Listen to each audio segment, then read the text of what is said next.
आज हम बात करने वाले हैं विटिलिगो के बारे में। विटिलिगो को अलग अलग जगह पे अलग अलग नामों से जाना जाता है। इसे लिगोडर्मा भी कहा जाता है और हिंदी में आम भाषा में आम लोग बोलचाल में इसे सफ़ेद दाग, सफ़ेद फूल के नाम से भी लोग जानते हैं।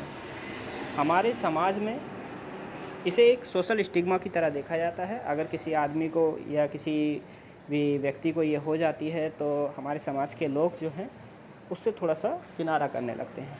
मगर ये कोई ऐसी बीमारी नहीं है जो छुआछूत से फैलती हो या किसी के साथ बैठने या उठने से कोई फैलती हो।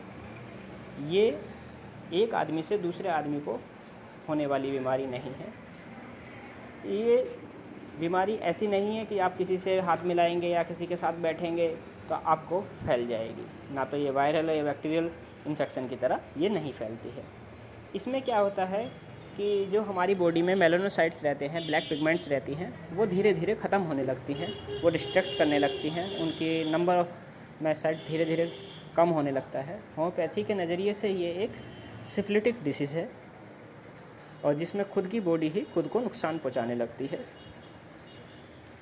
यहाँ इसका अगर मेन कॉज देखे जाएं तो इसके डिफरेंट कॉजेज़ हैं और एक्यूरेट कोई कॉज इसका अभी तक पता नहीं है कि ये मेनली किस कारण से होती है। कभी कुछ लोगों में इस पर हेरिडिटरी भी देखा गया है कि फैमिली में रन कर रही है।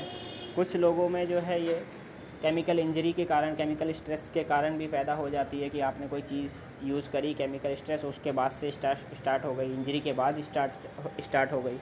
कुछ लोगों पे ये फिज़िकल स्ट्रेस के कारण हो जाती है। कुछ लोगों में मेंटल स्ट्रेस या कोई बुखार आया, कोई बीमारी हुई उसके साथ चालू हो गई। और ये कभी कभार बहुत सारी ऑटो इम्यून डिसीज़ से भी रिलेटेड रहती है। इसमें ऐसा है ये बॉडी के किसी भी हिस्से में हो सकती है और हमारे काला रंग ख़त्म होने लगता है, स्किन के मेलानोसाइट्स ख़त्म होने लगते हैं और वहाँ पर वाइट पैचेस दिखने लगते हैं। ये जो है मेनली जो डिफ़िकल्ट होते हैं क्योर में वो पाल्मर रीजन और ओरल रीजन, जहाँ फोल्ड्स होते हैं वहाँ उन एरियाज़ में ज़्यादा होती है और वे क्योर करने में भी डिफ़िकल्ट्स होते हैं। और इसका ट्रीटमेंट आप किसी भी पैथी से ले सकते हैं, चाहे वो एलोपैथी, होम्योपैथी, आयुर्वेदा, यूनानी, किसी भी हर पैथी में इसका ट्रीटमेंट है।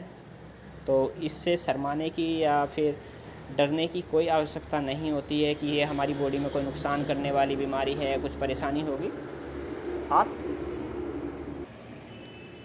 आप इसका इलाज कहीं भी करवा सकते हैं। एलोपैथी में भी इसका इलाज होता है, होम्योपैथी में भी होता है, आयुर्वेदा में भी, यूनानी में भी, हर जगह इसका इलाज होता है। हम आज जो चर्चा करेंगे वो करेंगे होम्योपैथी में इसके लिए क्या क्या इलाज उपलब्ध हैं। होम्योपैथी में इसके लिए बहुत सारी दवाइयाँ हैं जो होम्योपैथी में अवेलेबल हैं, जो विटिलिगो का इलाज में आपकी मदद कर सकती हैं। आपके पास नेटम्यू, सिलिसिया, सीपिया, बहुत सारी दवाइयाँ हैं जो इसमें काम आती हैं। इसमें हम इसका ट्रीटमेंट दो तरीके से होम्योपैथी में कर सकते हैं।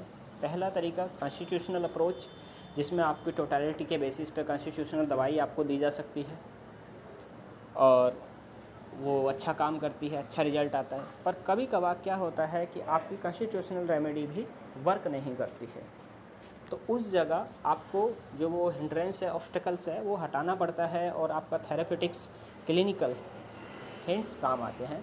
तो आज हम उन्हीं के बारे में चर्चा करेंगे कि कौन कौन सी दवाइयाँ आप थेरेपेटिकली यूज़ कर सकते हैं। पहली दवाई होती है वो है सोरालिया का मदर टिंचर।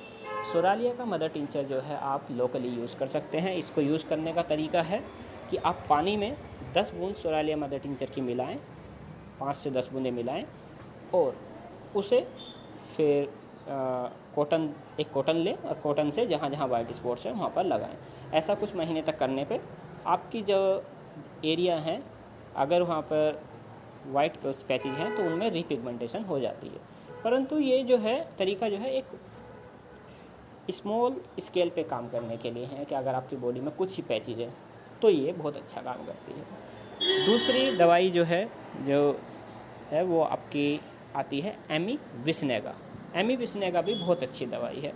इसको आप लोकली भी यूज़ कर सकते हैं और इंटरनली भी यूज़ कर सकते हैं। तो एमी विस्नेगा का मदर टिंचर आप इंटरनली भी यूज़ कर सकते हैं। अगर आप कुछ महीने के लिए इसका इस्तेमाल करते हैं तो आपकी बॉडी में रिपिगमेंटेशन होने लगता है। दूसरा, कभी कभार क्या होता है कि कभी आप दवाइयाँ दे रहे हैं, बिल्कुल टोटलिटी मैच करिए और फिर भी आपकी दवाई काम नहीं कर रही है, तो उस केसेस में आप सल्फ़र की हाई पोटेंसी देकर केस को वापस ट्रैक पे ला सकते हैं। तो ये कुछ तरीके थे जिनसे आप होम्योपैथी में रेमेडी सेलेक्ट कर सकते हैं और दे सकते हैं। और अगर आपको ये परेशानी है तो आप अपने नज़दीकी होम्योपैथ से जाके इसका ट्रीटमेंट करवा सकते हैं। इसे कोई घबराने वाली बात नहीं है, ये पूरी तरह क्यूरेबल है। थोड़ा समय ज़रूर लगता है पर ये पूरी तरह ठीक होने वाली बीमारी है।